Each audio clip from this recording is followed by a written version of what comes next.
Hello everyone, welcome to another episode of your favorite show, Puppy Patrol. My name is Neiman and your co-host, Kale, is only virtually present because he's in Chicago and I'm in LA, and I cannot wait to say hi to my today's guest. Hello. Oh, well, hello there. Hi. How you doing? I am amazing. Are you excited to Blacky, be on do a... you want to say hello? Hello, Blacky. Why are you shaking? Are you excited to be on a Puppy Patrol show? Blacky, are you camera shy today? He might not talk today. Okay, we will see. We'll see. Can you please introduce yourself and your puppy? Yes. Hello there. I am Tabitha Brown, and this is Blacky Brown. Hi, Blacky. Tab, I have a question for you. Okay. I think you've been on 1,000 shows and did thousands of interviews. Have you ever been interviewed just about your dog? I have not. This is my first. First time? Yeah, he's been mentioned, but it has not been a complete focus on him. Perfect. So, well, yeah. That's what we are doing today, okay? He is the main guest and you're just gonna speak for him. So, can you please tell us how Blacky came into your life? So Blacky came into our life because my son, Quest, for about 6 months or so, maybe even longer, he kept asking for a black dog. He kept saying, I want a black dog. He was like 4 years old. And we were like, a black dog? He was like, I want a black dog. And we didn't know why he wanted a black dog, but he just kept asking for a black dog. And so for his 5th birthday, I was trying to like find him a black dog, right? So we went to like all the shelters and the pounds, and it was hard to find puppies that were black, and I was afraid to get a big black dog, like an older dog, because he was still only 4 years old, and I was like, we need to find a small dog, right? And so we went on Craigslist, and this lady had posted that her dog, who she thought was fixed, was not fixed. Oh my God. Had a litter of puppies by what she thought was maybe her neighbor's dog. And so she didn't really know what kind of dog the neighbor's dog was, some type of terrier of some sort. And she had all these like brown and white puppies, but only one little black dog in the litter. And so she was trying to find homes for them. And so I reached out and was like, do you still have the black one? We'll take them. And so we like met her at a Starbucks and got Blacky. That's how it came to be. Oh my goodness. But then we got to know why. Oh, and then why he wanted a black dog. Right, it was for his birthday, so it was a surprise. Brought him, and we said, "So what are you gonna name him?" And he said, "Blacky." And we were like, "Oh, okay." So then I was like, "Why did you want a black dog?" He was like, "To name him Blacky." I was like, "Oh, okay." And then Blacky was born. That has been. It'll be 7 years. 7 years. That's what I wanted to ask. 7 in January, but we got him. It was like March. Wonderful. Yeah. So 7 years later, whose dog is Blacky? It's not Quest dog. He is my dog. Okay. I don't know how it happened. I don't know who did it. Some type of way he has become my dog. And everywhere I go in the house, honey, he is with mommy. Yes. You always include him. Like I know on a Mother's Day, like you are like all your children and the dog, right? He's trying to tell his story. I do. Even with my Target collection, he has his face on pictures, on coffee mugs. Kale did the whole photo shoot for that. Yes. So that was absolutely amazing. Thank you, Blacky, for sending all of those wonderful things to Kale. He still has that bed. It's his absolutely favorite. Yeah. Everywhere we go, we carry it in a car, on a seat. He's on that bed like all the time. Toys are kind of destroyed. There's some of them still be mastered life, but bed looks like new, even though he's using it so much. He just really, really, really loves it. What is your favorite thing about Blacky? It's so many things I love about Blacky, but the thing, and I think this is most dogs, but what I love about Blacky is that he doesn't keep a record of time when it comes to, he's a dog, so he can do things and get in trouble in the house. And I'll be like, you go to timeout, you got to go sit in your bed. It doesn't matter how long he has to sit in there. It doesn't matter how upset I may have been. It doesn't matter, like, what he did, as soon as I say you can come out, it's instant love.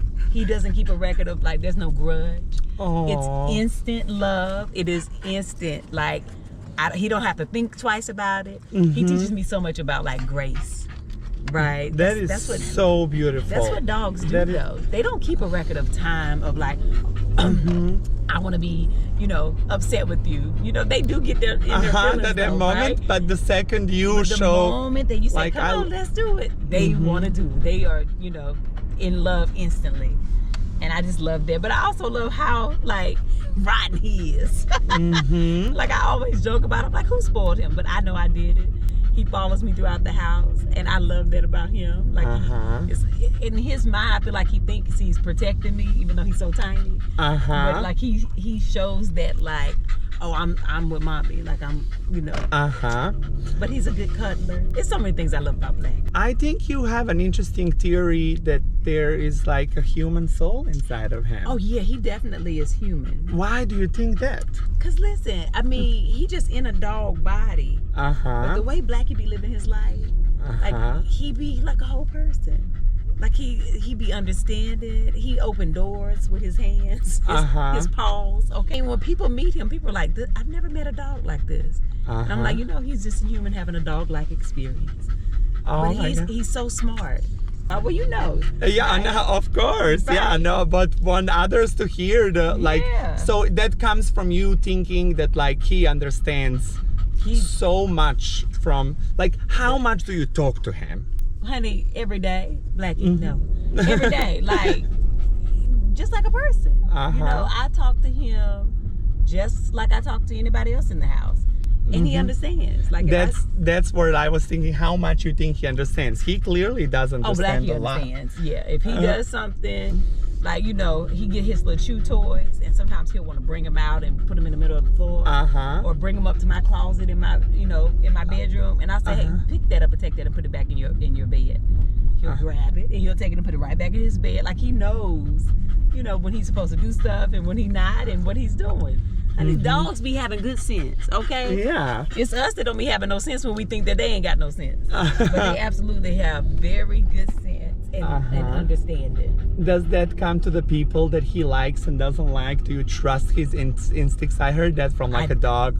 I do trust his instincts. There is, I'll tell you this, honey.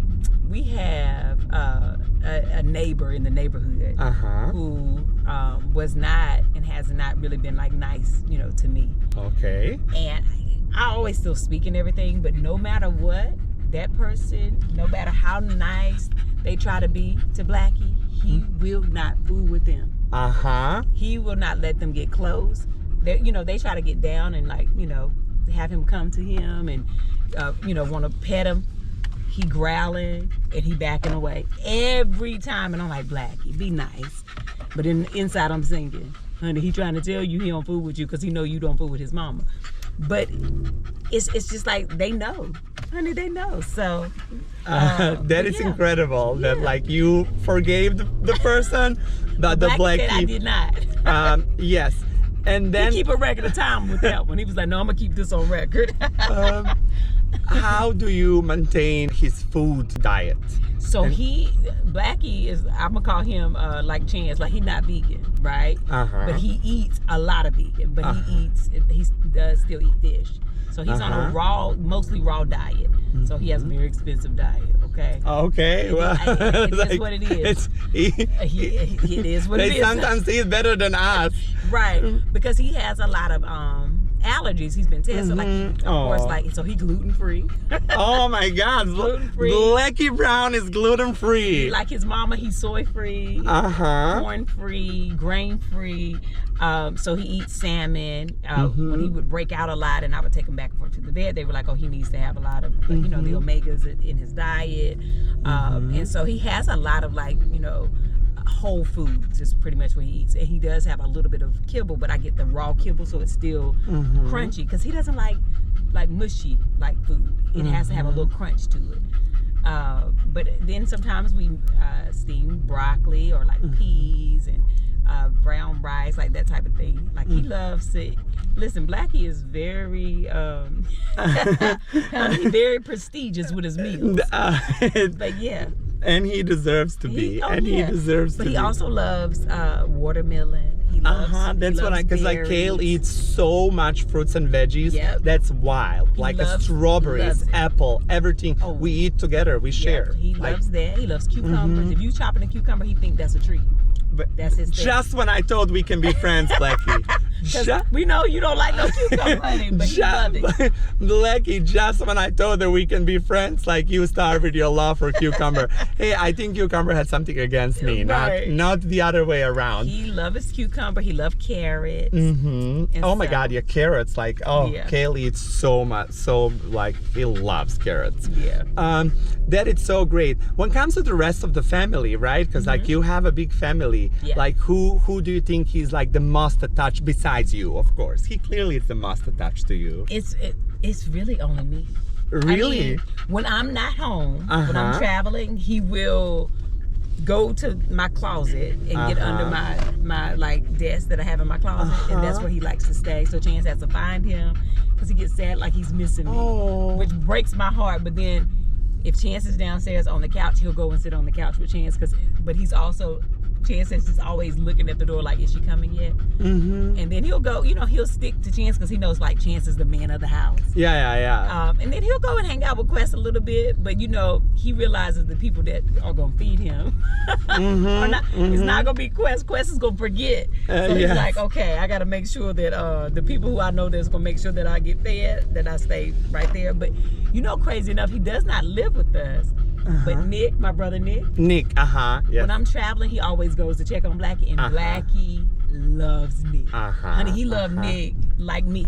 Yes, almost as much as me, but not I can see that could be. Who doesn't love Nick? Right. Who doesn't love? And his love for dogs, it's just something else. Yes. And I think Blacky can feel that exactly. Yes. Oh, speaking of Nala Gale, I know Blacky had enough. They have a love-hate relationship.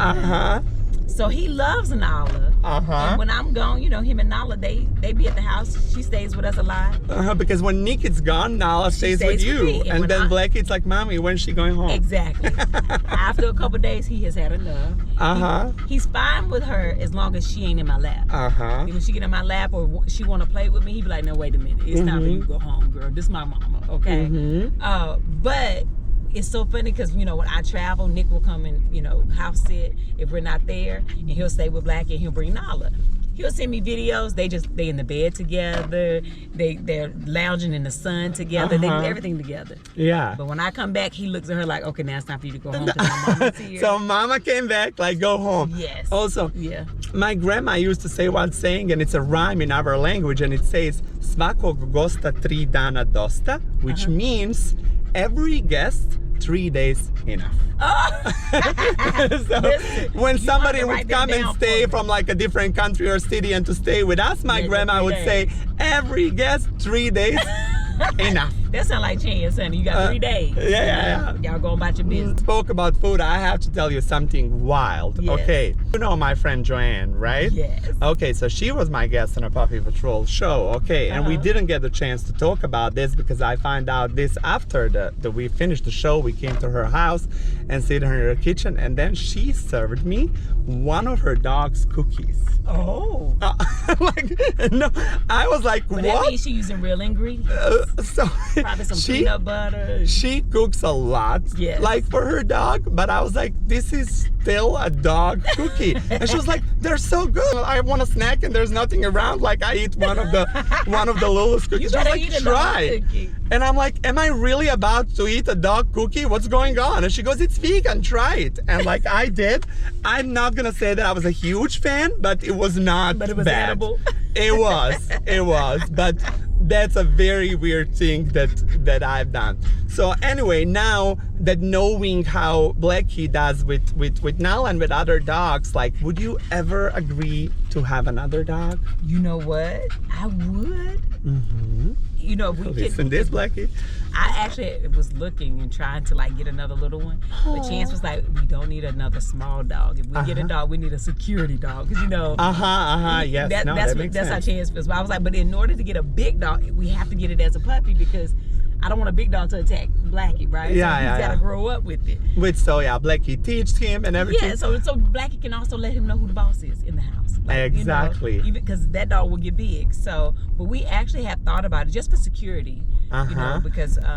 But do you know those viral videos of like, we got a dog for security, and then the dog is like. That would be us. That probably, because like I know you, and like you would absolutely spoil. We used to have, before we ever got Blacky years ago, we had a pit bull that was supposed to be kind of like a guard dog, right?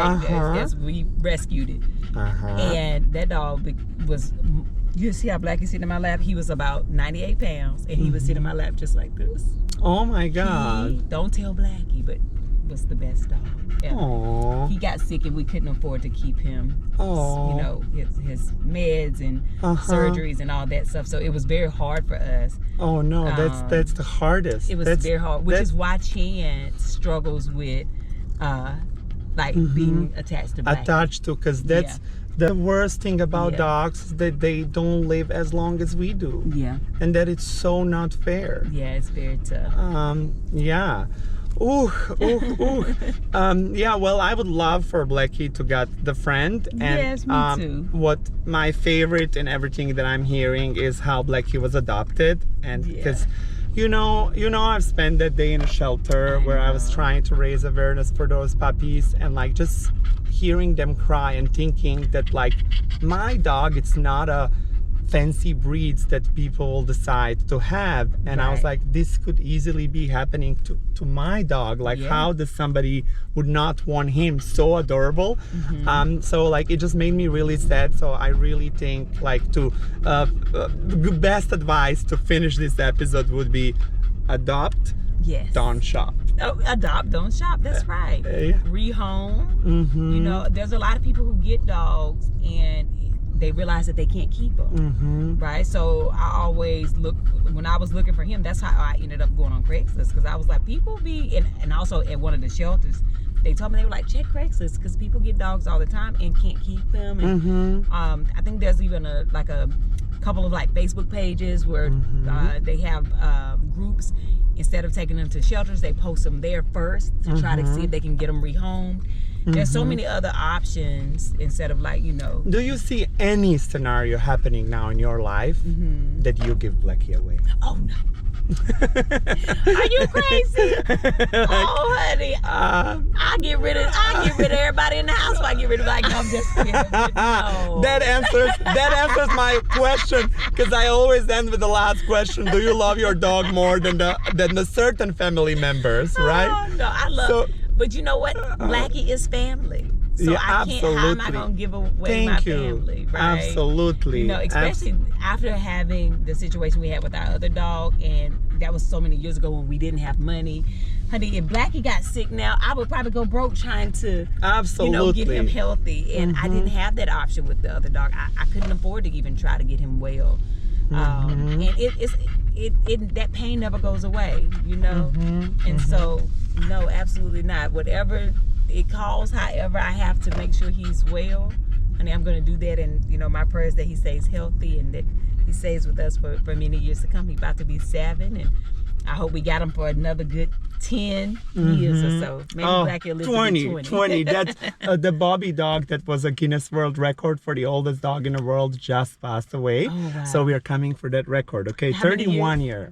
31 year in Portugal. Yes, and what Bobby. Kind of dog was it? Like adopted, mixed breed. Okay. Mixed breed, medium size. Well, Blacky is some type of terrier. They don't know, and cockapoo of some sort. But he is perfect. Oh, You're perfect. you absolutely are perfect. Blacky, thank you so much for being on my show today. Do you watch Puppy Patrol show? Do you watch my show? Wait, I've watched a couple. Of course, I had to watch Renala because she's my niece. And, okay. But yes, perfect. Absolutely. Well, thank you so much for being our guest today. Thank you everyone for tuning in for our Puppy Patrol show, right? And I'll see you in the next episode. Love you all. Bye.